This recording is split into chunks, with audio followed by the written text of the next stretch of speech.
con los ponentes de hoy y la última jornada de este curso, que su directora me están diciendo que lo prorroguemos una semanita más.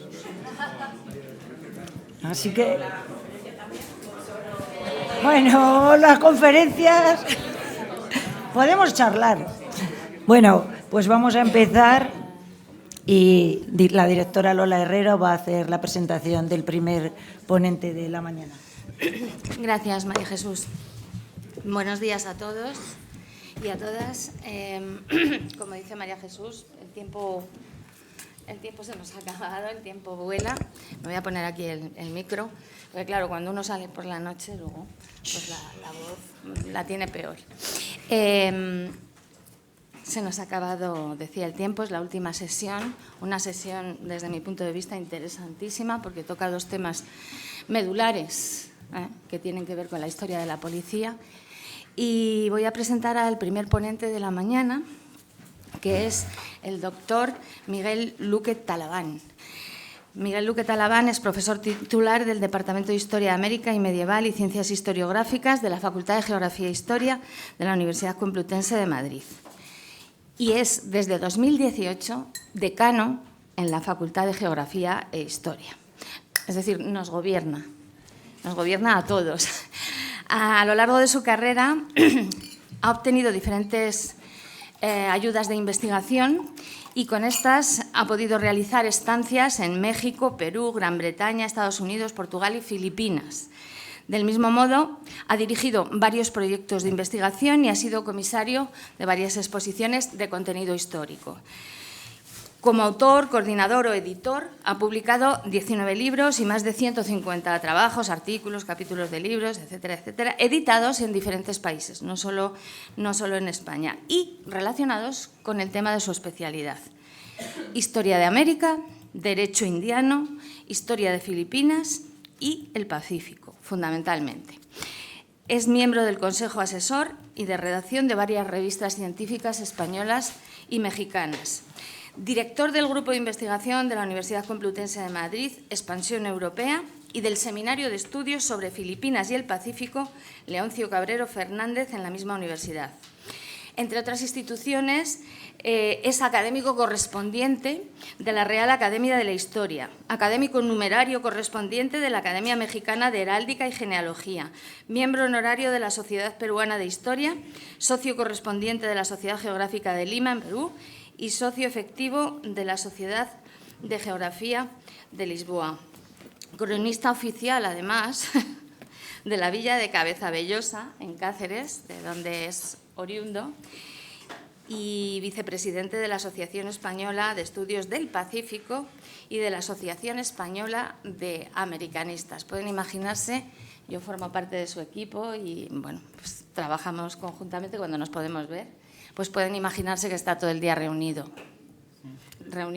en diferentes reuniones, siempre está reunido y si no, luego ya al final de la tarde consigo mismo. O sea que es así. Le agradecemos muchísimo, porque son días muy duros.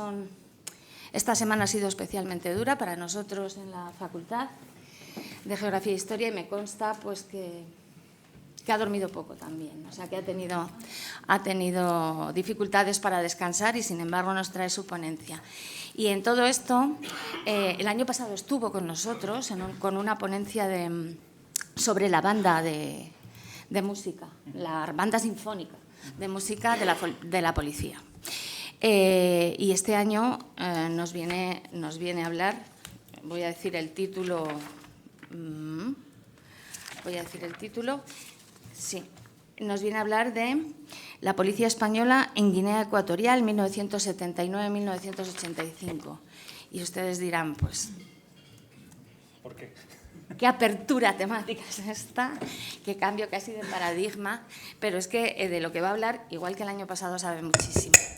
Y como hemos estado muy emotivos estos días y con Juan Crespo especialmente, pues yo, perdóname, pero tengo que decir que su padre era policía y era miembro de la banda, profesor, miembro de la banda sinfónica. Entonces, claro, pues tiene sangre azul o algo así. Muchísimas gracias por haber venido, Miguel, y tienes la palabra. Muchas gracias. El contador es este, ¿no? No, eso graba. ¿Cómo? Perdón, que graba. Yo cuento si quieres. Vale, perfecto, gracias. Pues muy buenos días a todas y a todos. Y lo primero, muchas gracias.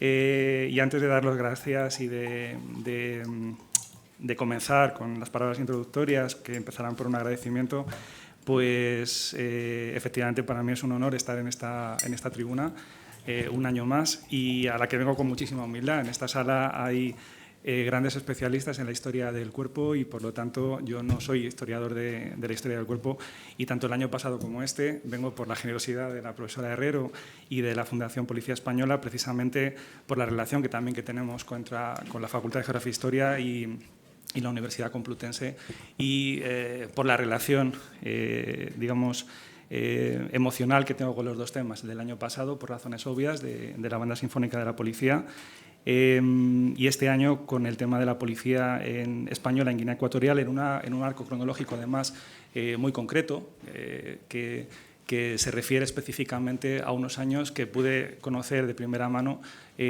como luego lo explicaré, ¿no? Y que creo que son además unos momentos muy interesantes que siguen requiriendo todavía de investigación, igual que pasaba el año pasado con la historia de la Banda Sinfónica. A lo mejor a muchos les suenan o incluso conocen algunas de las cosas que voy a mencionar en el día de hoy, seguramente sí, otras a lo mejor no, porque son ya más de intrahistoria, pero en cualquier caso creo que también es importante acceder a esa intrahistoria dentro de la historia general del cuerpo, ¿no? Dicho lo cual, como decía, me alegro que haya sido emotivo toda la semana. Yo me disculpo por no haber podido estar. Es verdad que están siendo unos días complicados para todos por muchas razones, y digo, en la universidad. Y entonces, bueno, pues no he podido venir como hubiera sido mi deseo, aunque he ido siguiendo lo que ha ido pasando, pues por ejemplo el miércoles con la intervención de los compañeros de la facultad referida a arqueología y esa cooperación entre la policía y la universidad a través de este proyecto de investigación tan interesante. Y me alegro de que haya sido también emotivo en otras ponencias, según decía ahora la profesora Herrero, porque cada vez creo más que también como somos seres humanos, también tenemos que compartir las emociones, ¿no? Y en un marco como este de los cursos de verano, que precisamente se concibieron a principios del siglo XX como un espacio universitario, con la forma académica que requieren, pero también como un espacio de convivencia y diferente al de las aulas de la universidad, ¿no? Entonces, relacionado, pero al mismo tiempo diferente, donde se pudiera convivir, ¿no? Y por eso creo que también explicar emociones o trasladar emociones también es importante, porque eso hace llegar mucho mejor el mensaje.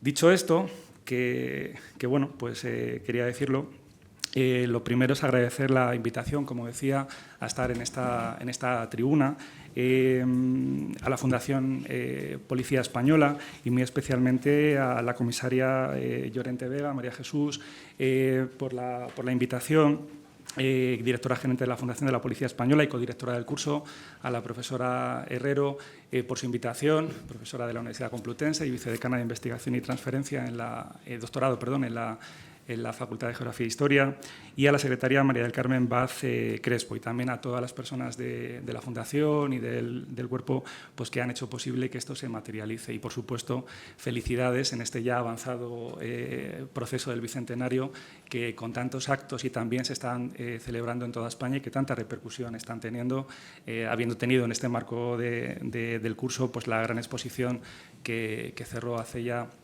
un mes, ¿no? Un mes y poquito. En mayo, es que el tiempo pasa, el tiempo vuela.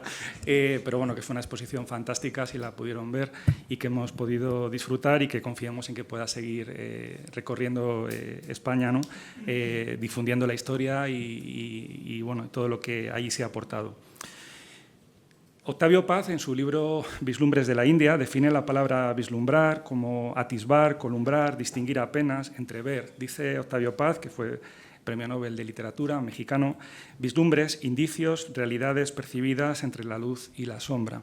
Y es una palabra que a mí me gusta mucho cuando me aproximo por primera vez a un tema, como el de hoy, que es la primera vez que lo pongo negro sobre blanco, ¿no? Es decir, lo he vivido en gran parte de lo que voy a contar en primera persona, pero sí es la primera vez que sistematizo de una manera de oficio, como hacemos los historiadores, negro sobre blanco, lo que les voy a contar, ¿no? Y me gustan esas palabras, la de vislumbrar, porque es una manera de introducirse en un tema, ¿no? De entrar en un tema, de empezar a atisbar e intentar hacer más nítida esa fotografía de un pasado que queremos conocer, ¿no?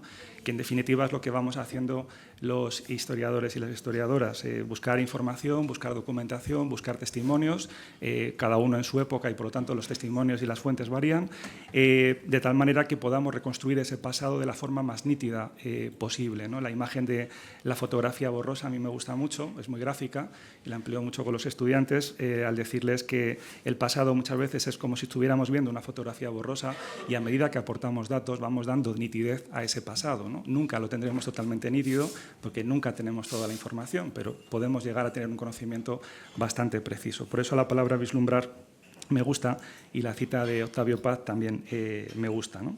Esta intervención, por tanto, no tiene ninguna pretensión. Ya digo que vengo con toda la humildad del mundo porque no estoy en un foro de especialistas en historia de la policía española, en la realidad actual de la policía española, y mi aportación en este curso, si es que es alguna, es simplemente la de narrar y la de explicar y la de poner en la luz o un foco sobre, o atención sobre un tema que forma parte de esta historia reciente del cuerpo, aunque no tan reciente ya, porque el año 65 ya no es tan reciente, pero bueno, es una historia relativamente cercana a nuestra época y que no es otra que la de la historia de la cooperación internacional con la República de Guinea Ecuatorial en unos años que son los inmediatamente posteriores a la independencia de Guinea, de España.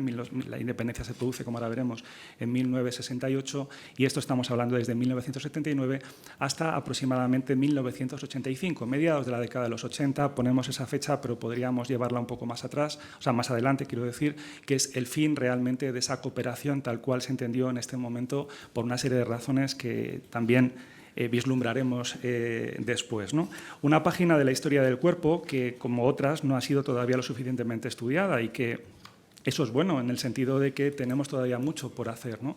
Tanto historiadores desde el propio cuerpo como historiadores desde la universidad pueden seguir trabajando sobre muchos aspectos, porque si algo demostró la exposición, aparte de los 200 años de historia, es también la inmensidad de temas en los que seguir profundizando, ¿no? Y de personajes tan interesantes, ¿no? Como aquel comisario Luna, ¿no? Fernández Luna, que yo me quedé enamorado de su figura, ¿no? Y que me ha parecido interesantísimo y que no entiendo por qué no tiene una biografía, un libro, una investigación monográfica, que espero que hagas, Lola, en algún momento, o que alguien se anime a hacerla, porque desde luego es un personaje fascinante, ¿no? Para eso sirven también las exposiciones, para hacer de esto, pues por perdérmela. Sí, pues eso hay que solucionarlo. Hay que hacerlo. Las exposiciones, cuando están bien hechas, como era este caso, pues sirven para eso, para hacer avanzar la ciencia.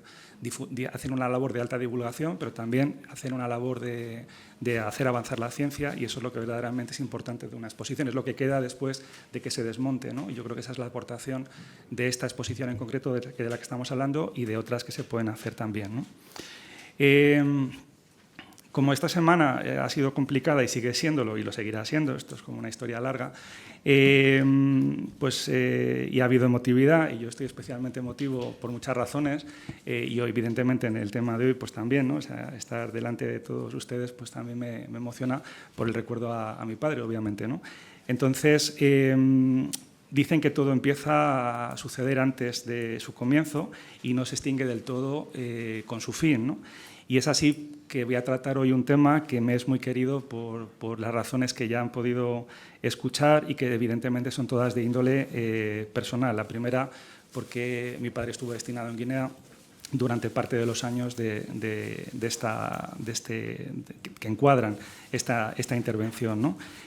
Nosotros también estuvimos con él un tiempo en Guinea y luego después África se ha convertido en un espacio que siempre me interesó, quizá por esa experiencia juvenil, ¿no? en aquel territorio y de tanto ver y relacionarme con ese espacio, pero que es un espacio que yo siempre he reivindicado desde la universidad. Ahora, pensando en este texto, me he dado cuenta de que he intentado siempre que África estuviera presente en los planes de estudio y no lo está. África es uno de los grandes ausentes de los planes de estudio universitarios en general. Hay una asignatura suelta, puede haber alguna referencia en alguna asignatura más general, pues obviamente de historia contemporánea, de historia moderna, pero no tiene personalidad propia, Y es algo que hemos intentado corregir en el último, por ejemplo, uno de los últimos grados que hemos aprobado en la universidad, donde participamos desde la Facultad de Geografía e Historia en el grado en Ciencias de las Religiones, con la inclusión de asignaturas específicamente dedicadas a África, ¿no? Ya que no hay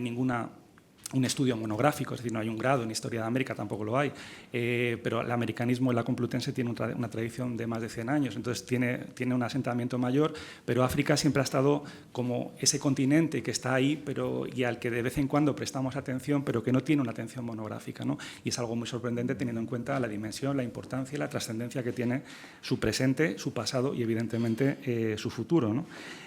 Por tanto, creo que atender en la historia del continente es muy importante, y no solamente de aquellos territorios en general del continente, que en el norte sí están más tratados porque hay más tradición, todo el mundo árabe, la parte arqueológica de Egipto, evidentemente todo eso es muy conocido, pero todo el África subsahariana ya es otro tema, ¿no? Y creo, por tanto, que prestarle atención es importante y que, como digo, esa atención me ha ido viniendo pues, a lo largo del tiempo por el interés, ¿no? También la relación con la Asociación Española de Africanistas, que compartimos espacio en el Colegio Mayor África en la Universidad Complutense, con la Asociación Española de Estudios del Pacífico, pues tantos años de compartir el mismo despachito y la misma mesa, porque estamos a un lado de la mesa unos y otros, y ver las publicaciones de ellos ver las nuestras, pues también supongo que fueron generando en mí el interés por ese espacio, pero evidentemente el interés tiene ese origen por la relación con Guinea, ¿no? Por todo ello, y después de pensarlo mucho, acepté la invitación de las directoras del curso, no sin resistencia, he de decirlo, no porque no quisiera estar, que me encantaría haber venido para aprender y para escuchar, sino porque me sentía, digamos, el síndrome del impostor, ¿no? Decir, bueno, ¿qué hago yo hablando ante especialistas de este tema, ¿no? Pero dije, bueno, pues voy a compartir las ideas, voy a compartir algunas emociones, voy a compartir algunos datos y testimonios. Y esa va a ser digamos, mi pequeña contribución, con toda la humildad, como decía, ¿no? Y para ello, pues aparte de los testimonios orales, de los testimonios gráficos, también hay testimonios documentales que se conservan, porque toda esta historia tiene un respaldo documental, aparte de los propios archivos y la documentación que tiene la Policía Nacional. También hay documentación de la etapa de cooperación con Guinea Ecuatorial en el Archivo Histórico Nacional, en el Centro del Documental de la Memoria Histórica y en el Archivo General de la Administración Civil del Estado en Alcalá de Henares. En esos sitios es donde podemos encontrar, por supuesto, los archivos militares para la etapa de entre el 68 y el 85-86. También encontramos referencias documentales para historiar esta cuestión que estamos o que vamos a tratar. Y dirán ustedes, a ver si trata ya la cuestión, porque ya lleva un rato dándole vueltas al asunto, ¿no? Pero bueno, me gusta regodearme un poco en el inicio, ¿no? Vamos a tratar algunos de los temas. Yo he organizado en cuatro espacios la intervención. En primer lugar, una pequeña aproximación histórica. No voy a hablarles de la historia de Guinea Ecuatorial, pues eso es imposible, en el sentido de que sería como decir, voy a contarles la historia de España en 15 minutos, ¿no? Pues eso no puede ser, ¿no? En segundo lugar, encuadrar la cooperación española-guineana en el contexto de las relaciones internacionales españolas en este momento. Que se ve un poquillo... No, que era que sí, perfecto. Nada, perfecto. Y muchas gracias. Y después entraremos en la cooperación hispano-guineana en el ámbito policial, que es en la que se encuadra, y luego hablaré, pues, como continuación de la del año pasado, de una parte de esa cooperación, que fue precisamente la creación de una banda de música en la policía ecuatoguineana con la colaboración de la policía, en este caso española, y que vamos a narrarla desde los orígenes del 83 al año 85, donde ya inició su andadura en solitario, ¿no? Entonces, digamos, serán los 4 ítems, los 4 puntos, los 4 temas que yo quiero esta mañana presentar, ¿no? Desde luego, la historia de Guinea Ecuatorial es una historia que desde luego no empieza con el encuentro colonial, no encuentra con la llegada de los portugueses en en la década de los 70 del siglo XV, no empieza en el siglo XVIII con el traspaso a España por el Tratado de San Ildefonso en 1777. La historia de Guinea Ecuatorial empieza antes de llamarse Guinea Ecuatorial, como sucede siempre, ¿no? Es una zona extremadamente interesante del centro de África, del Golfo de Guinea, con una diversidad cultural, lingüística, muy, muy interesante, y que entra en el contacto con el mundo europeo, pues precisamente a partir de ese momento de la expansión ultramarina de los portugueses, ¿no? A partir de 1415 los portugueses inician su expansión por el continente africano con la conquista de Ceuta en 1415 y van a llegar a la zona de Guinea en 1471. Solamente cito algunas cifras, algunas fechas para situarnos, ¿no? En marzo del 77 el Tratado de San Ildefonso pone fin a unas disputas entre Portugal y España, la corona española, y eso hace que se redistribuyan los territorios ultramarinos en diferentes partes de América y en diferentes partes de África. En América, concretamente, se pone fin al conflicto de la colonia de Sacramento, en el Río de la Plata, y a cambio España, de otras cesiones, etcétera, con Portugal, que no vamos a narrar ahora, el Tratado de San Ildefonso, pero España obtiene de Portugal unos territorios situados en el Golfo de Guinea. Es el origen de esa vinculación española con esta parte de África. España ya tenía una proyección africanista desde la época de los Reyes Católicos, incluso antes de los Reyes Católicos, y de ahí venían las posesiones del norte de África, que siguen estando todavía, aparte de ellas, bajo soberanía española, ¿no? Melilla, en 1497, la cesión de Ceuta también a raíz de la guerra de cuando se independiza Portugal, pues se adscribe, después se queda en la corona de Castilla, los peñones, las posesiones en el norte de África, bueno, pues todas estas, y luego el Sáhara, etcétera, que eso ya estaba desde épocas más antiguas. Pero la zona de Guinea es una zona que entra en el territorio español, bajo la soberanía española, entre el Tratado de San Ildefonso de 1777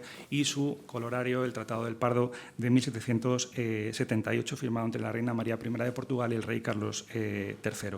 Esta zona era una zona muy interesante ya en este momento. Desgraciadamente ya saben que la zona del Golfo de Guinea era la zona de la que se sacaban, se extraían muchos recursos minerales, también el marfil, otros productos muy apreciados en el mercado europeo, pero sobre todo era el origen de la horrible trata esclavista, es decir, era la zona donde casi todos los esclavos de la zona del Caribe provenían de la zona del Golfo de Guinea, no solo, pero era uno de los lugares de donde la población era extraída forzosamente para trasladarse a América bajo el régimen de esclavitud. Desgraciadamente, por tanto, ese pasado esclavista también hay que significarlo y está presente en el interés también que luego va a tener España en esta zona.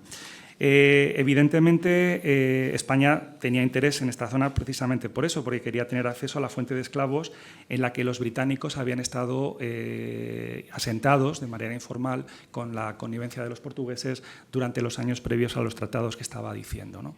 Guinea dependió durante un tiempo de Buenos Aires, es una vinculación más con el mundo americano.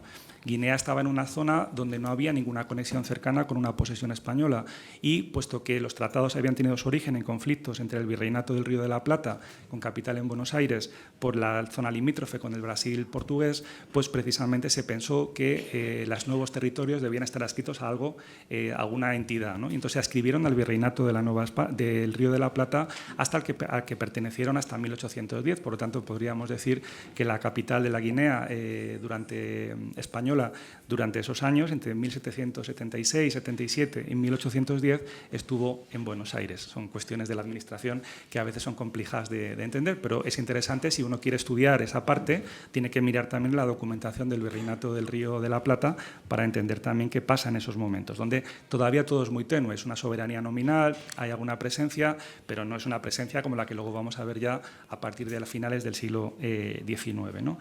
Tras estas fechas, los territorios ecuatoguineanos pasaron a ser directamente, hasta 1810, directamente desde la península, ¿no? Y desde luego es muy interesante, no lo vamos a hacer, estudiar la ocupación hispana tanto de la zona continental, donde hay una parte del territorio, como de la zona insular, donde la isla de Bioko, como se llama ahora, Antigua Fernandopó, pues es, digamos, la isla principal, aunque no la única, hay más islas, ¿no? Annobón, Corisco, etcétera. Y las expediciones que se realizaron, por ejemplo, que son muy interesantes, encuadradas dentro de los movimientos expedicionarios europeos de índole eurocéntrica y colonialista, absolutamente. Durante el siglo XIX, España también tuvo a sus expedicionarios, el más conocido en Guinea es Manuel Iradier, pero no es el único, ¿no? Y son expediciones científicas en el sentido del siglo XIX, de mucho interés, que en el caso de Manuel Iradier pues, sí han sido muy trabajadas porque es un personaje muy fascinante, ¿no? Igual que los ingleses tienen sus expedicionarios, los franceses tienen los suyos, en España también los hay, aunque no sean tan conocidos para el gran público, pero también fueron importantes en su momento, ¿no? Y luego también cómo se van estableciendo las ciudades, ¿no? Los primeros establecimientos urbanos de índole europeo, en el caso de la isla de Bioko actual, pues Santa Isabel, la actual Malabo, que es lo que va a ser la capital de la Guinea Española y que luego se convirtió en la capital que es ahora mismo de Guinea Ecuatorial ya independiente, ¿no? Los hitos de todo este proceso, en el cual además hay que englobarlo, por eso este mapa muy básico pero muy gráfico del colonialismo europeo en el siglo XIX, es decir, el famoso reparto de África en la Conferencia de Berlín, donde España tiene una presencia testimonial, si queremos, porque España, a partir de la pérdida de los territorios americanos, pues queda reducida a un papel de potencia, unos llaman de segundo orden. Realmente es un país, si no queremos numerarlo, pues sería un país que ya no tiene el papel en el panorama internacional que había tenido hasta ese momento desde el punto de vista de la expansión territorial, y las políticas de los reyes Alfonso XII y menos tiempo, pero sobre todo de Alfonso XIII, van a ser, y de su madre la reina gobernadora durante su minoría de edad, van a precisamente tratar de devolver a España ese papel de prestigio internacional, no en el campo territorial donde ya no lo tiene, sino jugando otras bazas, árbitro diplomático, mediador diplomático, política cultural, diplomacia de la cultura, es decir, diferentes formas que se pueden utilizar cuando uno ya no tiene el papel preponderante ni económico ni militar para sostener ese papel de potencia a nivel internacional, ¿no? Entonces, bueno, que eso es otro tema también bien interesante. Pero en ese contexto, España, evidentemente, vemos lo sombreado en amarillo, ocupa una posición muy marginal dentro de la dominación europea en el territorio africano. En 1926, ya avanzando mucho el tiempo, y por cerrar esta parte de contexto histórico, pero para entender dónde nos situamos, en 1926 el territorio insular de Guinea y el continental quedan unidos en la colonia de la Guinea Española a partir de 1926. Eran territorios muy desestructurados porque no tenían un origen común, no formaban parte de una unidad previa a la llegada de los europeos, ni siquiera en el siglo XVIII, y lo que se trata en el año 26 ya es configurarlo como una unidad para convertirlo en una colonia, que es la Guinea española, ¿no? Hasta el 21 de agosto del 56 se erigen esos territorios organizados en una provincia que se va a denominar Provincia del Golfo de Guinea, como una provincia más del territorio peninsular, ¿no? Es decir, como el resto de las provincias españolas, ¿no? Y ese estatus, de hecho, lo adquieren en 1959, es decir, igual que cualquier otra provincia española, igual que en el siglo XIX pues, lo habían tenido, por ejemplo, Cuba, Puerto Rico o Filipinas, ¿no? De hecho, seguramente muchos en la sala recordarán la serie de los sellos de las provincias españolas, y siempre aparecía el sello de IFNI y el sello de Guinea Ecuatorial, porque formaban parte de las provincias pues, como Albacete o Cáceres o, pues, bueno, no sé, o Tarragona, ¿no? O sea, exactamente lo mismo, ¿no? Y esta región ecuatorial española se organizó a su vez en dos provincias, la de Fernando Po, que era la insular, y la de Río Muni, que es la continental, ¿no? Y fue, que es algo característico, regida por un gobernador, que era un gobernador militar, que tenía todos los poderes civiles y militares concentrados en una única figura, ¿no? En el año 60 se celebran las primeras elecciones locales y se eligen los primeros procuradores en cortes ecuatoguineanos en el mismo nivel que el resto de provincias españolas, ¿no? Y, de hecho, en ese mismo año, en septiembre del 60, se constituyen las dos diputaciones provinciales, una en la zona insular, Fernando Po, y otra en Río Muni, en el caso del continente. Entre el 63 y el 68 se suceden los acontecimientos que van a desembocar finalmente en la independencia, y haciendo caso a lo aprobado en la Asamblea de la ONU a la Cuarta Comisión, celebrada en noviembre del 65, España, donde se pedía a España que iniciase el proceso cuanto antes de independencia de Guinea Ecuatorial. España va a iniciar ese proceso y finalmente la independencia se va a firmar de mutuo acuerdo en 1968. Digamos que esto es muy apretadamente la secuencia de la cual derivan después los acuerdos que se van a llegar de cooperación. España es el país que ha sido el colonizador, España es el país que ha organizado el territorio entre... Realmente la colonización española no empieza en 1777, la colonización española empieza muy a finales del siglo XIX como tal. Por lo tanto, la historia de la presencia española en Guinea Ecuatorial como entidad que ejerce realmente una soberanía efectiva, podríamos llevarla a 100 años más o menos, menos que más, según mi opinión, basada en la evidencia, ¿no? Pero en cualquier caso, en esos 100 años, España, igual que en otros contextos coloniales del siglo XIX y de principios y de hasta mediados del XX, va a intentar después de la independencia seguir ejerciendo un cierto papel, una cierta presencia, seguir teniendo una cierta proyección y utilizar ese pasado común para proyectarse en ese presente que también que ya no es común, pero que trata de serlo, ¿no? Y es ahí donde se encuadraría todo ese proceso de la cooperación española en la década de los 80, finales de los 70, principios de los 80.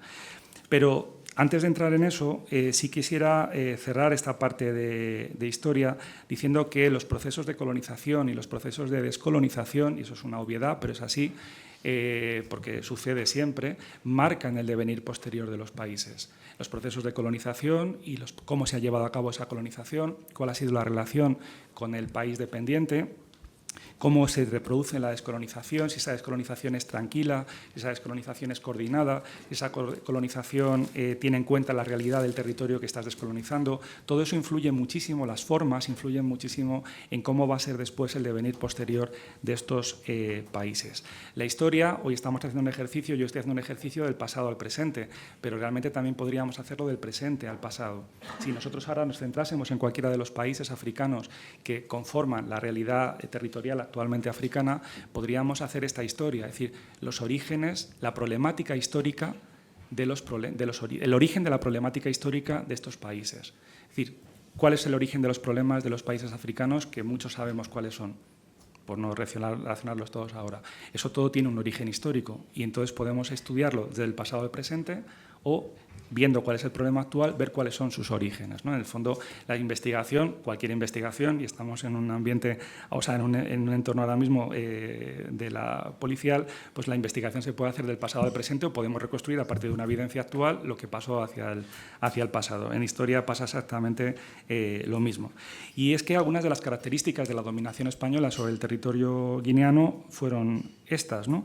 Primero, una administración militar, así igual que sucedió con el resto de posesiones españolas en África, el Protectorado de Marruecos, Sidi Ifni o el Sáhara, o antes había pasado en Cuba, Puerto Rico y Filipinas, donde sobre todo a partir de mediados del siglo XVIII todos los gobernadores fueron siempre de extracción militar, de origen militar, precisamente por la naturaleza del terreno y de los problemas a los que tenían que enfrentarse y porque era la forma en la que se organizaron los territorios. La conversión al catolicismo de la población local, que fue también muy intensiva, la acción de las órdenes religiosas en la conversión al catolicismo y, por lo tanto, la extinción también de los cultos tradicionales de esta zona en muchos casos, ¿no? Aunque luego hubo el proceso de sincretismo, etcétera, ¿no?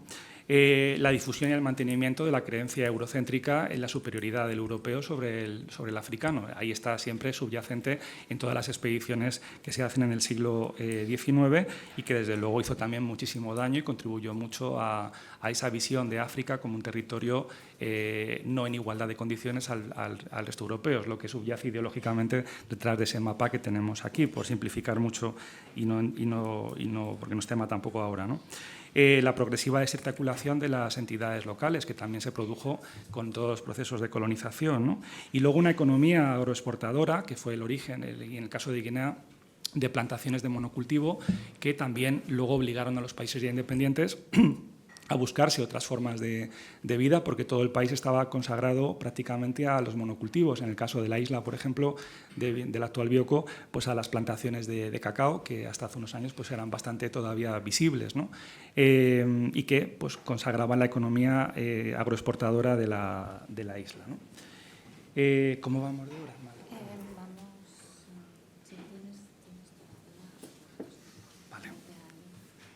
Yo decía, no sé qué les voy a contar en 45 minutos, pero eso ya sabía yo también que siempre pasa.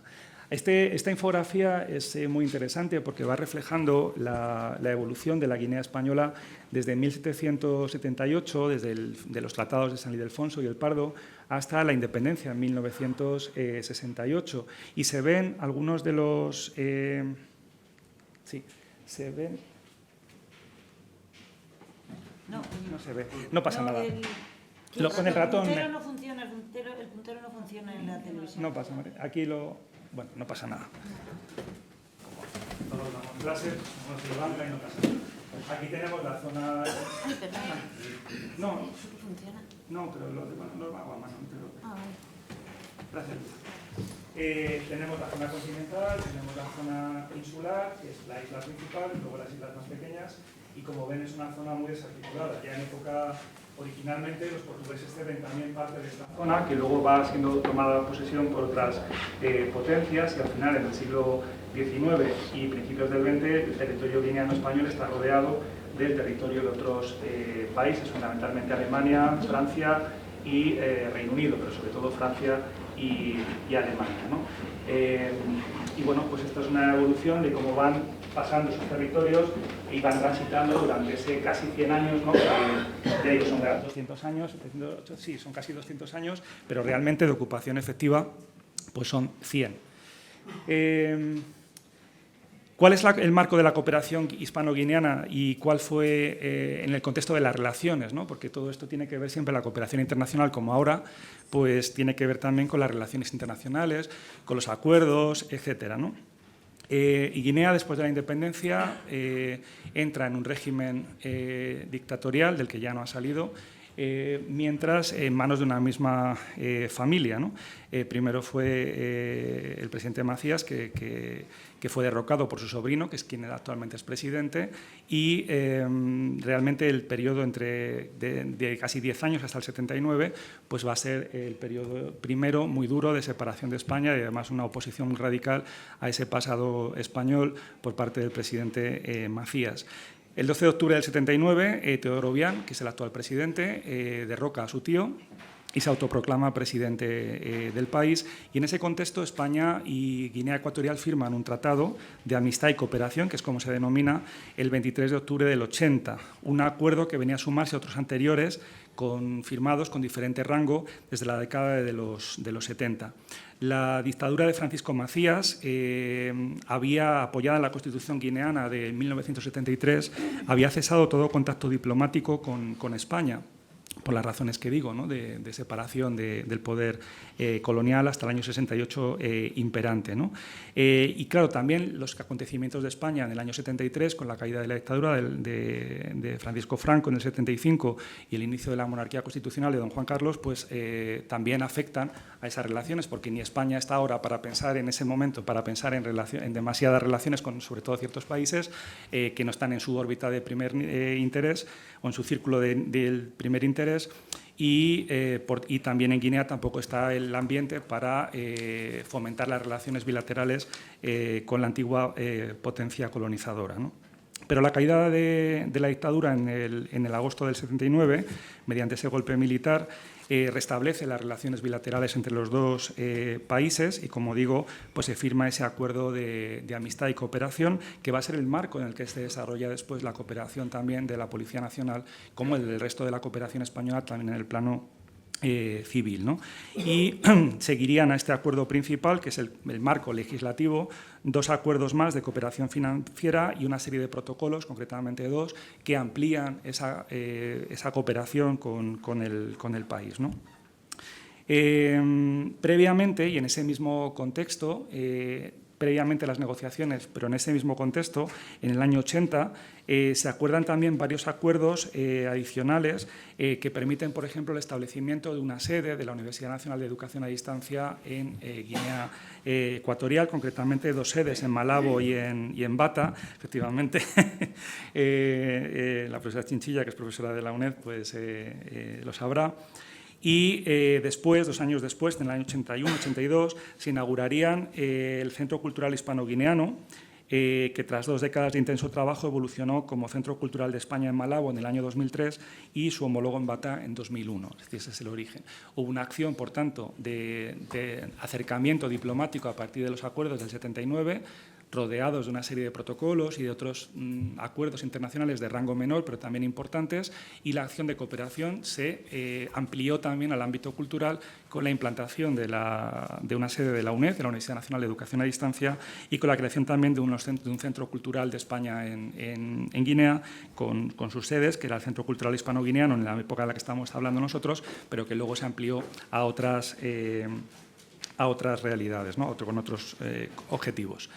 Las relaciones durante las últimas 5 décadas, desde la independencia, evidentemente no han sido ni uniformes ni regulares, imperando según las épocas momentos de calma y cooperación más estrecha con momentos de una tensa relación. Es decir, es una relación compleja. La relación con Guinea siempre ha sido una relación muy complicada desde el punto de vista internacional. Una tensión que además se proyectó sobre el desempeño de la cooperación española en general y de la policial en particular. Es decir, que todo este contexto que estoy resumiendo de manera muy rápida es precisamente para contextualizar lo que viene después, ¿no? Y las relaciones hoy en día, desde luego, siguen siendo unas relaciones complicadas, ¿no? Como sabrán por la prensa. La aparición del petróleo en la zona de las aguas jurisdiccionales ecuatoguineanas, así como los intereses de las empresas internacionales, sobre todo de Estados Unidos y de China fundamentalmente, en los últimos 20 años, así como el aumento de la influencia española en la región, hicieron que España fuese, de la influencia, francesa en la región, hicieron que España fuese perdiendo progresivamente su presencia en el país. Realmente la década que nosotros estamos o que nos contextualiza en esta intervención, la presencia todavía francesa no era tan fuerte en lo que es Guinea, si en el entorno, todo el entorno es francófono, o una parte muy importante del entorno es francófono. Francia ejercía ese poder y, evidentemente, España era lo único que la frenaba para también implantar esa influencia sobre el territorio guineano.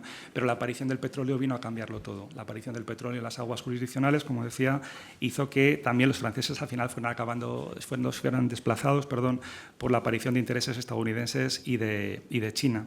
España, y eso personalmente creo que nos honra, exigió además, en la década finales de los 80, al gobierno del país el aumento progresivo de las garantías democráticas, algo que, como sabemos, no ha sucedido, desgraciadamente, para el pueblo guineano que vive en Guinea y para el pueblo guineano que está exiliado, una parte muy importante en España. Siendo una dictadura bajo el mando del mismo presidente. Varios presidentes del gobierno español pidieron o condicionaron la ayuda o mantener esta cooperación intensiva a los cambios democráticos en el país, y eso no se produjo. Los otros países, Estados Unidos, China, pues no han tenido los mismos principios, la misma ética, y no les interesa quizá tener una democracia porque es más fácil controlar una dictadura que controlar una democracia, ¿no? Pero ya digo, eso es una opinión muy personal de Miguel Luque Talabán, pero como les hablo yo ahora, pues se lo comparto, ¿no? Ya saben que la presencia de la comunidad ecuatoguineana en el exilio en España es muy fuerte. Tenemos personas muy principales y además son autoridades en el plano de la historia. Por ejemplo, el profesor Justo Bolequia, que es profesor emérito de la Universidad de Salamanca y es una de las grandes referencias del exilio en el plano de la cultural, y es un gran autor, especialista en literatura, es una persona extraordinaria y bueno, le hemos tenido en varios cursos, etcétera. Y bueno, también escuchar esa otra parte del exilio es muy interesante para conocer lo que pasa todavía hoy en día en Guinea. Con los antecedentes que les acabo de... Esta es la imagen actual de Malabo, la antigua Santa Isabel. El centro histórico está en esta primera bahía, ahí es donde está la catedral, donde están los edificios más antiguos de la ciudad. En esta zona. Y luego, justamente, justamente en esta otra bahía, que es la que se ve en este lado, es donde se situaban las viviendas que ocupaban los policías nacionales que en ese momento estaban destinados en la ciudad. Una parte, porque otra parte vivían en la casa principal que estaba justo al lado, en el centro histórico de la ciudad. Era una casa grande, que se llamaba así además, que pues era una casa de estilo colonial, pues con sus ventanales, una casa muy grande, que era también la otra parte de la residencia de los policías que estaban destinados, incluso a veces también de sus familias cuando les visitaban, ¿no? Los antecedentes de la presencia policial en Guinea, desde luego son los antecedentes de que desde inicios desde mediados, desde finales del siglo XIX, pues están ya presentes. Es decir, en el libro, y antes se lo decía a don Vicente Cabo, que hablábamos antes de entrar, en el libro Policía Española, en otras imágenes, que es un libro que seguramente todos ustedes conocen, que es uno de los clásicos de la historiografía sobre historia de la policía, pues hay un apartado específicamente, además muy bien documentado, como todo el libro, pero también muy bien ilustrado, con imágenes de la policía en la Guinea española, pues desde historiados desde los años 20 más o menos, y luego después todo lo que es hasta la época de la independencia, con unas imágenes muy interesantes, ¿no? Yo no les voy a hablar de eso porque ellos ya lo han estudiado muy bien, pero esos son los antecedentes de la presencia o de la relación de la policía con esos espacios territoriales, igual que ya se ha visto en el curso también, o se vio en la exposición, con el caso de la presencia policial, con otras denominaciones a veces, en Cuba, Puerto Rico y Filipinas. Se habló aquí el otro día, José María Fernández Palacios precisamente habló de esa proyección ultramarina de la policía española en ese momento, en esos territorios que eran provincia española, ¿no? Pero nosotros nos vamos a los 70, nos vamos a la presencia ya en época posterior a la independencia, pero no debemos olvidar ese pasado que también es bien interesante y que también sigue requiriendo de más de estudio, ¿no? Pero partiendo de los que ya se han hecho, como decía, en el libro de Vicente Cabo, Miguel Ángel Camino del Olmo y Manuel Correa Gamero, que se llama Policía Española en otras imágenes, publicado en el año 99.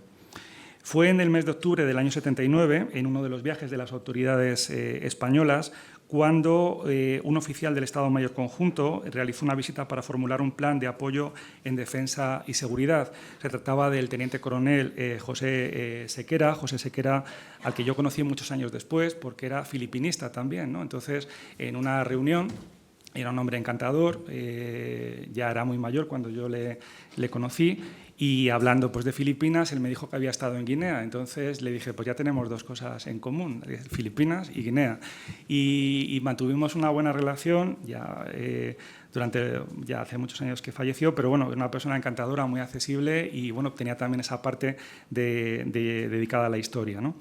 En el año 79, como decía, en el marco de ese acuerdo internacional, España envía a la República de Guinea como producto de ese acuerdo de cooperación, un primer y muy reducido contingente de la Policía Nacional, formado por un comandante, un capitán, un sargento y un cabo primero, expertos en orden público, y que comenzaron a desarrollar una acción formativa para la policía guineana, que era, digamos, la base de esa cooperación entre la policía española y la policía recién creada ya hace algún tiempo, guineana. Y ese comandante que fue dirigiendo ese primer contingente muy reducido, el comandante Arjona Santana, pues era también un personaje muy interesante, ¿no? Había tenido una carrera previa en España muy buena, luego también la tuvo después de la experiencia guineana, y era una persona muy comprometida. De hecho, la cooperación policial española en Guinea en estos años pasa toda por sus manos, ¿no? Y es un personaje muy interesante. Se retiró ya en Córdoba, donde se le hizo un homenaje, y bueno, pues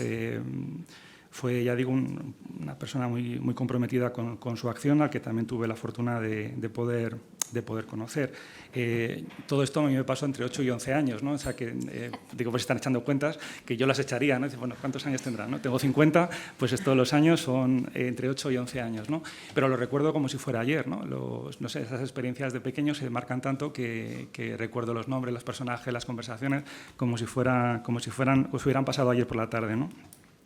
Tras este primer envío de efectivos, siguieron otros hasta completar una entidad de fuerza equivalente a una sección que, además de compuesta por el comandante Arjona, se amplió a 2 capitanes, 4 suboficiales y un número aproximado de 30 policías nacionales. Este destacamento seguía llevando labores de acción o funciones de formación de los policías guineanos, la seguridad también de los cooperantes españoles civiles que estaban destinados en Guinea en todos los ámbitos, también en el religioso, había muchos contingentes religiosos, pero también cooperantes médicos, etcétera, educativo, y también el apoyo a la Embajada de España en las labores de protección de la Embajada y de su personal en el país. Es decir, tenían esas tres funciones: apoyar a la cooperación española, las labores propias de apoyo a la embajada, como puede suceder ahora mismo, y luego la formación a la policía guineana en seguridad, ¿no? Durante los años 83, en esos tiempos lo de la seguridad era muy importante porque el presidente Obiang se había relacionado mucho con Marruecos y la guardia del presidente era una guardia marroquí, ¿no? Y España quería que la guardia del presidente tuviera una formación española y que no fuera la policía, que no fuera la guardia marroquí del presidente. Ya les avanzo, ahora lo diré un poquito mejor, o sea, más amplio, pero no ganó ahí la batalla, ¿no? Durante el años 83 y 85, como decía, pues durante 8 minutos, madre mía. Y yo decía, no sé qué les voy a contar, pero ya lo sé. Bueno, acorto. En esos años, como digo, tuve la ocasión de conocer a las cooperantes religiosas, a los cooperantes españoles, a los miembros de la propia delegación española de la policía y que vivían en ese lugar que señalaba antes, que es la playa de Carboneras, que se llama, donde una parte de esta comunidad vivía en unas casas prefabricadas, muy confortables, pero prefabricadas, que se denominaban caracolas, ¿no? Entonces, todas las personas que han estado en Guinea oigan hablar a alguien que estuvo en Guinea, siempre oirán hablar de este barrio efímero, ¿no? Tan efímero como fue luego al final la cooperación en este plano, ¿no? Durante este periodo y durante la dirección general del general en Santa María, entre el 79 y el 82, que tenemos en pantalla, pues el director general de la policía, realizó un viaje a Guinea Ecuatorial, acordando con el Gobierno de Guinea el envío de apoyo al efectivo, pero sobre todo que la cooperación fuera también a la inversa, es decir, en el sentido de que no solamente policías españoles fueran a formar en el territorio, sino que policías guineanos vinieran a formarse a España. Y es ahí cuando se acuerda, en este viaje, entre el director general de la policía en ese momento y el presidente Obiang, con apoyo evidentemente del Gobierno español, se acordó el envío a España de 100 policías guineanos para recibir formación policial de nuestra policía con ese destino, el futuro destino de la Guardia Personal del presidente, pudiendo incluso relevar, llegado el momento, a la fuerza marroquí que en ese momento desempeñaba esa misión. Una policía marroquí que estaba muy presente en la ciudad, era muy visible, se la veía y que además impresionaba. No me impresionaba a mí solo, que tenía 8 años, sino que impresionaba a todo el mundo porque era toda una parafernalia pues, propia de una dictadura, ¿no? Es decir, toda la estética correspondiente a este tipo de individuos, ¿no? Que se rodean de toda esta parafernalia para amedrentar, que es fundamentalmente la misión principal de estas guardias pretorianas, ¿no? En ese contexto, aquí hay algunas de las imágenes de la simbología, ¿no? En este caso es el escudo que se llevaban, el uniforme de los policías nacionales que llevaban en el brazo, colocado en las dos banderas como símbolo de la cooperación, y que era el emblema, ¿no? Que llevaban, estuvo en la exposición dedicada a la policía. Hay mucha memorabilia, solo he traído alguna porque, claro, había mucha, pero sí hay mucha memorabilia en torno a esto, ¿no? Incluso, ya lo hablamos en su momento, ahora no es el momento, pero a mí me gustaría que los vídeos que tenemos se pudieran quedar en la Fundación como testimonio de los vídeos de grabaciones de todo este proceso. Son VHS, o sea que habría que hacer la transformación, pero ya lo hablaremos, pero sí me gustaría para que quede testimonio, ¿no? Porque mientras que esto está grabado. Sí, por supuesto. No se puede echar atrás. Yo estoy preparando mi legado, porque nunca sabes, el futuro siempre es incierto. Entonces, siempre hay que pensar en que los documentos, los testimonios queden en los lugares donde luego van a ser trabajados por las personas que pueden historiar. Así que está grabado y es un compromiso. Eso está claro, está claro. Son todos testigos. Yo soy un hombre de palabra. Y en este contexto, y con la generosidad de las coordinadoras, en 5 minutos, En este contexto de la cooperación policial, la cooperación internacional española en el ámbito cultural, en el ámbito educativo, en el ámbito sanitario, en el ámbito de infraestructuras, también hubo una cooperación, como decía, también ahí está metida la cooperación policial, bien porque la policía española formaba los cuadros y daba formación y apoyo en el territorio guineano, y porque también los policías ecuatoguineanos vinieron a España, no en muy alto número, pero vinieron para recibir esa formación. Como decía hace un momento, se encuadra la creación de esta banda de música de la policía ecuatoguineana, es decir, también, igual que había una banda de música, en este caso sinfónica, en nuestra policía, también se quiso crear una en la policía guineana. Y es en ese contexto cuando, entre el año 63, se recibe una petición en la banda sinfónica de la policía, en la dirección de la policía, se traslada a la banda sinfónica, siendo entonces el comandante García Polo su director, y se solicita que voluntario para irse a Guinea y empezar de cero a formar esa banda, ¿no? Eso debe ser el gen Luque, porque todos somos muy voluntariosos. Y mi padre se ofreció voluntario y se fue a Guinea Ecuatorial. Me acuerdo perfectamente, llegó a casa y dice, me voy a Guinea.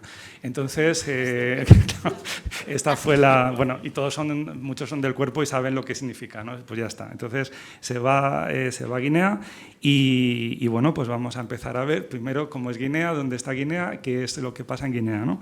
Entonces, él se va a Guinea y empieza en esa colaboración de los cursos de formación, en este caso al personal todavía militar del país, porque la policía en Guinea en ese momento también tenía un componente militar bastante alto, y se empieza a crear esa banda de música de la policía de Guinea Ecuatorial, siendo mi padre, Manuel Luque Llamas, pues el primer director, porque él era trombón solista de nuestra banda, ¿no? Y que va a desempeñar su labor hasta el año 85, ¿no? Donde ya la banda comienza su andadura, donde se entrega ya la banda a la presidencia del país, ¿no? Hay un libro muy interesante que yo les recomiendo que se llama La cooperación militar española con Guinea Ecuatorial, que se publica en el año 2006 y que habla de la cooperación militar, no habla mucho de la cooperación policial, aunque en ese momento todavía, como por las fechas, la policía y el mundo militar, pues todavía evidentemente son, no voy a decir la misma cosa, pero están muy relacionadas, ¿no?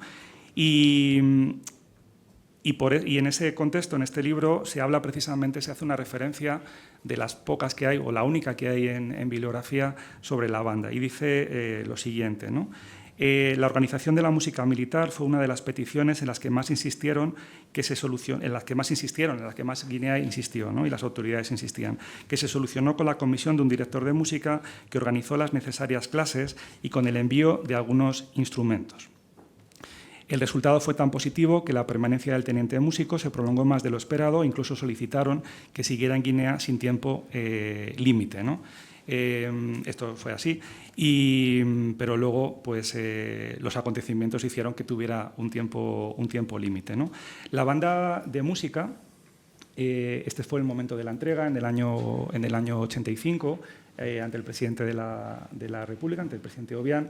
La banda de música no era muy elevada, hay algunos efectivos más, lo que pasa que en la fotografía no se ven. Es una banda de viento y tambores, no es de cornetas y tambores, porque también hay otros instrumentos, porque hay trompetas, había trombones de varas, había bombo, había tambores. Y fue una banda donde hubo que empezar de cero. Los músicos no tenían formación musical, por lo tanto hubo que empezar primero por dando formación musical, después instrucción militar, es decir, todos los días había instrucción también, desfile, etcétera, buscar y adquirir los instrumentos, enseñar solfeo, la práctica de los instrumentos y también, hay que decirlo, el apoyo vital, es decir, las circunstancias y la situación no era muy favorable, el sueldo que cobraban era muy poco y también había que dar apoyo vital, comida, alimentos, medicinas, para apoyar a este grupo que he de decir, después de los años, que era muy entregado. Ensayaban todos los días, hacían desfiles, estaban pues, del orden de 7-8 horas todos los días en la actividad, ¿no? En el año 86, de hecho, la banda fue entregada en el año 85 al presidente Obiang. Este es el acto solemne de entrega. Ya digo, hay más músicos, lo que pasa es que la fotografía es muy antigua ya, bueno, es del año 85 y no se ve todo el momento, pero en esos vídeos que anuncié hace un momento se ve toda la actuación, se ve los ensayos, se ve todo, ¿no? Y la verdad es que después de 2 años tenía ya al nivel de la banda española, porque no eran profesores tampoco de música, evidentemente no tenían esa formación policial, o sea, formación musical, pero sí era una banda que podía cumplir dignamente su función y su cometido, ¿no? Y luego siguieron durante un tiempo, de hecho en el año 86 vinieron a España a recibir esa formación policial también en nuestra sede, ¿no? Y bueno, tras esa fecha, tras finales de los 80, ya no dispongo de más datos, ¿no? De hecho, he intentado localizar si existiera todavía, pero no he sido capaz de localizar si existe, que no lo creo, y en qué momento dejó de existir, ¿no? Toda esta acción española en Guinea va acompañada de una memorabilia, de metopas, de recuerdos, pero también de condecoraciones y de escudos de distinción como este, igual que el parche que se llevaba en el uniforme en tela, también lo tenemos en forma de escudo de distinción, como se llama en medallística, con las 2 banderas, el escudo de ese momento y el águila de San Juan y el nombre de Guinea Ecuatorial, ¿no? Y este que decía antes, que es el que estábamos viendo. Cierro, prometido. Reiterando los agradecimientos expresados al inicio de mi intervención y no sin terminar sin señalar la importancia y la necesidad de conocer e investigar más en profundidad esta temática, ¿no? Animo a ello, ¿no? A la que en esta ocasión, como decía al principio y con gran humildad, pues me he acercado para hacer una aproximación de carácter general, aunque incidiendo en aquellas cuestiones que considero nodales en la investigación ulterior. Es decir, para mí, cuando se investigue más en profundidad, o si yo mismo lo hago, tendría que ser con estos ítems, con estos puntos que he marcado, ¿no? En la historia de la cooperación policial española, la página escrita en Guinea Ecuatorial creo que ofrece un gran interés y yo espero habérselo transmitido esta mañana. Yo la viví, como ya les he dicho, en primera persona entre los años 83 y 85 y 39 años después mi recuerdo de lo vivido pues, se mantiene tan presente como el primer día. Recoger documentos visuales, las fotografías, volver a ver las grabaciones en vídeo en estos días pasados, los testimonios orales, me ha resultado imprescindible para poder articular estas páginas, ¿no? Pero también me ha servido para reflexionar sobre lo vivido, ¿no? Por eso también el componente emocional que les decía al principio de la mañana. Y espero, por tanto, que las palabras que les he dirigido hoy o lo que les haya podido transmitir pues haya despertado su interés y que a partir de ahora, pues cuando se estudie la historia de la policía española, también pensemos que después de la independencia tuvimos una página en esa cooperación similar a la que tuvimos, la que seguimos teniendo en otros muchos países con la cooperación internacional policial, porque eso también en la exposición estaba bien reflejado y digamos que lo que aquí pasa en Guinea pasa en otros lugares también, de América, de Asia, etcétera, y que bueno, que también es interesante ponerle atención. La cooperación policial internacional sigue existiendo, pero en este caso, por la vinculación también con el pasado colonial de este territorio, pues también es interesante prestarle atención. Así que muchísimas gracias, pido disculpas por el robo del tiempo.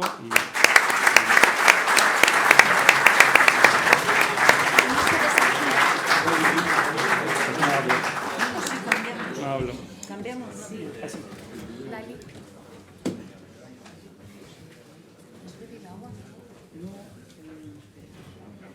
Quiero quitarlo, ¿no? ¿El qué? No, para que...